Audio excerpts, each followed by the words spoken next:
All right, so what, if anything, right now can help to bring these housing costs down? Let's ask Kevin OLeary, chairman of OLeary Ventures and Shark Tank investor. It seems what we are seeing on the part of the administration and beyond is this announcement to boost housing supply by throwing money at the problem. Isn't that what got us here in the first place?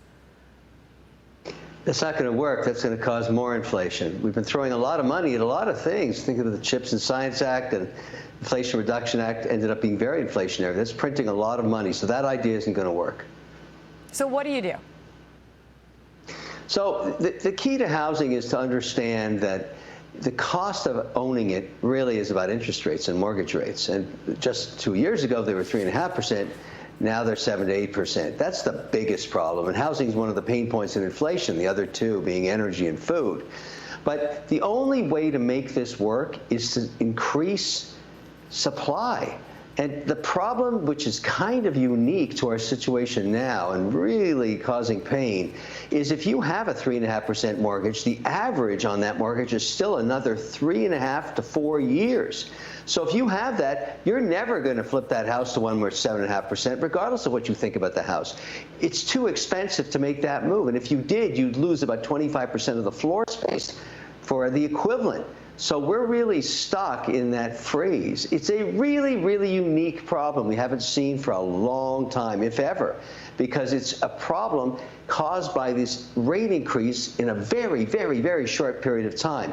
Now, one way to solve it would be the Fed would also reduce rates at a very quick rate. Remember, just a year ago, we talked about 7 rate cuts. That never happened, not even one. And so really, we're stuck in the overall policy situation of simply printing too much money.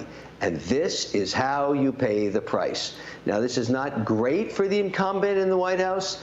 Housing inflation never is, but there's nothing you can do to change it by November. Nothing's going to change by November now.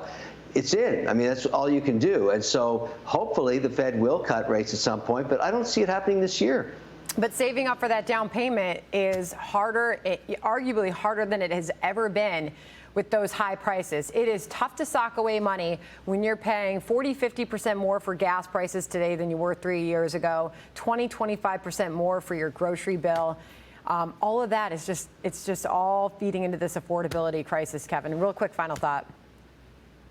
Well, the rule of thumb is very simple. If you're spending more than 35% of your free after-tax cash flow on your salary on a mortgage, you're not going to make it. Yeah. So what that really means now is either both of you work, both partners work, if the average salary is $85,000, or you start thinking about a house 40% smaller. Yeah. And you hear a lot of that out there. When you look at how good the jobs market is and how low the unemployment rate is, a lot of folks are saying, well, we're out there working 2 jobs to pay for the increase in prices. And that's a very real thing. Kevin, great to have you.